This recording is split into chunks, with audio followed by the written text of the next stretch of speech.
အားလုံးပဲမင်္ဂလာပါမြန်မာနိုင်ငံသူမြန်မာနိုင်ငံသားအားလုံးကိုစိတ်ကြကျမ်းမာချမ်းသာကြပါစေဒီနေ့ပြောချင်တာလေးကတော့လွန်ခဲ့တဲ့နေ့ရက်ကဘုံဘုံတို့တင်လိုက်တဲ့စာလေးပေါ့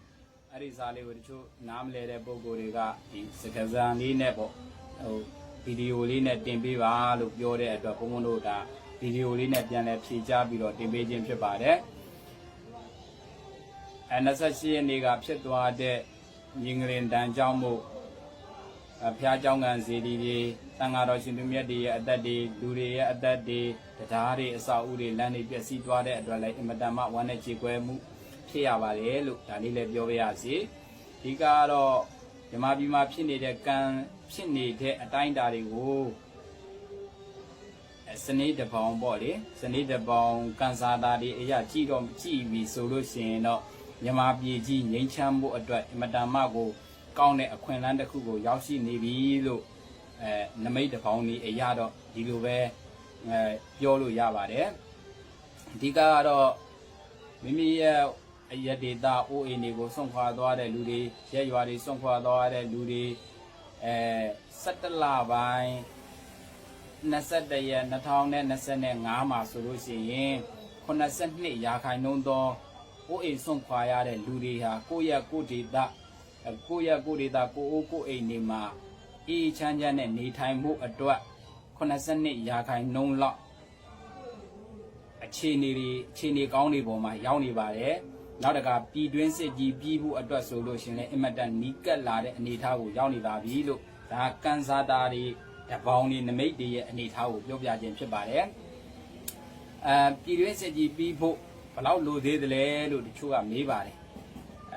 တချို့ကမေးတဲ့အတွက်အဲ့ဒီအမေးလေးကိုလည်းအတက်နိုင်ဆုံးဖြေပြရစီပြည်တွင်းစစ်ကြီးပြီးဖို့ဆိုတာကဒီ2025အလွန်2026ခုနှစ်လပိုင်းမှာဆိုလို့ရှိရင်ပြည်တွင်းစစ်ကြီးရဲ့ဒီ85ရာခိုင်နှုန်းကတော့ပြည်တွင်းစစ်ကြီးပြီးစီးသွားပြီပြည်သူပြည်သားတွေ82ရာခိုင်နှုန်းလောက်ပြည်တွင်းစစ်ကြီး85ရာခိုင်နှုန်းလောက်ပြည်တွင်းစစ်ကြီးပြီးစီးသွားတဲ့အတွက်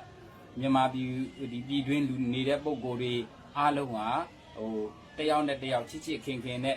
တယောက်ကိုတယောက်ရံမမှုပဲနဲ့အေးချမ်းချမ်းနဲ့နေထိုင်ရမယ့်အနေအထားအလားအလာတွေဟာ2026ဒီခုနှစ်လပိုင်းမှာဆိုလို့ရှိရင်တော်တော်ကိုပေါ်ပေါ်လင်းလင်းထင်ထင်ရှားရှားဖြစ်လာပါပြီပျက်စီးသွားတဲ့အနေအထားတွေကိုကြည့်မယ်ဆိုရင်တော့ဝမ်းနည်းစရာကောင်းပေမဲ့ဒီတစ်ဖက်ကပြန်ပြီးတော့ကြည့်မယ်ဆိုလို့ရှိရင်တော့စီလုံးမှုတွေညီညွတ်မှုတွေတယောက်ရဲ့အသက်ကိုတယောက်တန်ဖိုးထားမှုတွေကအင်မတန်မှကိုပေါ်လွင်လာပါတယ်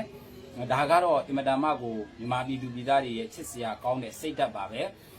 အဓိကကတော့ပြည်တွင်းမှာတော့တော်တော်ငြိမ်းချမ်းသွားမယ်ပြည်မာကြီးမှာတော့တော်တော်ငြိမ်းချမ်းသွားမယ်ဒါပေမဲ့နယ်စပ်ဒေသတွေမှာတော့တိုက်ပွဲတွေအနေငယ်ရှိလာနိုင်ပါတယ်တိုက်ပွဲလေးတွေအနေငယ်ရှိလာနိုင်တယ်နောက်တစ်ခါကြာလို့ရှိရင်ဒီပြည်တွင်းစစ်ကြီးငြိမ်းချမ်းသွားပြီအတက်နိုင်တော့ပြီးစီးသွားပြီပေါ့85ရာခိုင်နှုန်းလောက်ပြီးစီးသွားပြီဆိုရင်မြန်မာပြည်တွင်းမှာအလောက်ကန်အခွင့်အလမ်းတွေပို့ပြီးတော့ပေါ်လာပါလိမ့်မယ်နောက်တစ်ခါပြောချင်တာကတော့ဒီ2025 5လပိုင်းအထိကတော့အသက်32နှစ်ရဲ့အောက်အမျိုးသားအမျိုးသမီးပေါ့နိနန္သားတွေအနေနဲ့ဆိုလို့ရှိရင်စနေဗုဒ္ဓဟူကြာတာပတိစနေဗုဒ္ဓဟူကြာတာပတိတာသမီတွေအနေနဲ့ကတော့5လပိုင်းအတွင်းမှာ2025 5လပိုင်းအတွင်းမှာခရီးသွားတာတွေတည်ရှိမှမဟုတ်လို့ရှိရင်ခရီးသွားတာတွေကိုအတက်နိုင်လို့ရှောင်ကျင်သင့်ပါတယ်2025 5လပိုင်းအလွန်မှာဆိုရင်ဒီခီးသွားခြင်းတဲ့ပုံကိုယ်တွေအတွက်တော့သွားဖို့အဆင်ပြေပါတယ်ကျန်တဲ့ဒီစနေ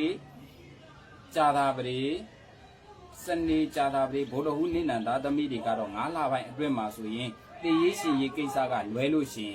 ရင်တခြားအကြောင်းအရာတွေနဲ့ဆိုလို့ရှိရင်တော့ခီးမသွားတာပို့ပြီးတော့တင့်တော်ပါတယ်ပို့ပြီးတော့ကောင်းပါတယ်အသက်32နှစ်အောက်အမျိုးသားအမျိုးသမီးတွေပေါ့နောက်တစ်ခါကြံနိနန္နေဖြစ်တဲ့တနင်္ဂနွေတနင်္လာအင်္ဂါအတောက်ကြသားသမီးတွေကတော့ဒီနေ့ထဲမှာအလောက်ကိုင်းခွင်လန်းတွေပေါ်လာမယ်ယာရုအပြောင်းရွှေ့အနေအထားတွေပေါ်လာမယ်ကောင်းတဲ့လက္ခဏာတွေပါပဲငွေကြီးအရာငွေကြီးအရာအဆင်ပြေးလာမဲ့လက္ခဏာတွေတော်တော်များများတွေ့ရပါတယ် အဓိကသူတို့အနေနဲ့ဂယုစိုက်ရမှာကတော့လေယောဂါနဲ့အကျော်ယောဂါပါလေနဲ့အကျော်ယောဂါတွေကတော့သူတို့ကအထူးကိုဂယုစိုက်ရပါလိမ့်မယ်နောက်တစ်ခါဒီ2နှစ်3နှစ်အတွင်းမှာဆိုရင်မြန်မာနိုင်ငံမှာဘာတွေရှားပါလာမလဲဆိုလို့ရှိရင်ဒီနေ့စဉ်စားတောက်နေတဲ့ဦးဇင်းတို့နေ့စဉ်ပုံပေးစားတောက်နေတဲ့လူတွေစားတောက်နေတဲ့အစားအစာဖြစ်တဲ့စားတွေရှားပါလာပါလိမ့်မယ်နောက်တစ်ခါရေချိုတွေရှားပါလာပါလိမ့်မယ်အဲ့ဒါတွေကိုလည်းအထူးဂရုစိုက်ဖို့လိုပါတယ်ကျန်တဲ့နေနန္ဒသမီးတွေကတော့စောစောကတနင်္လာတနင်္ဂနွေအင်္ဂါတောက်ကြသားသမီးတွေကတော့လေယောဂါအကျော်ယောဂါတွေဖြစ်ဖို့ရာဂိုင်းလုံးများပါတယ်ဒီငလင်ကြီးပြီးသွားတဲ့နောက်ပိုင်းမှာဆိုရင်ဒီမြန်မာပြည်တွင်းမှာပေါ့မြန်မာပြည်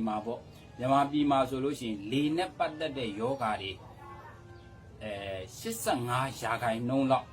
လေနဲ့ပတ်သက်တဲ့ယောဂါတွေတော်တော်များများပေါ်များလာပါလိမ့်မယ်လေနဲ့ပတ်သက်တဲ့ယောဂါတွေကိုလူတော်တော်များများခံစားရပါလိမ့်မယ်အဲဒါကြောင့်မို့ဒီအေးတွေအလွန်အကျွံတောက်တာတို့အေးတွေအလွန်အကျွံခံတာတို့အတက်နိုင်လို့ရှောင်ကျင်ရပါလိမ့်မယ်အဲတော့အဓိကကတော့ပြောချင်တာကတော့ပြည်တွင်းစစ်ကြီးပြီးပါတော့မယ်မြန်မာနိုင်ငံသားအားလုံးလည်းကိုယ်စိတ်နှပြကျမ်းမာချမ်းသာရတော့မယ်အန်တယ်တွေကင်းတော့မယ်လို့ကို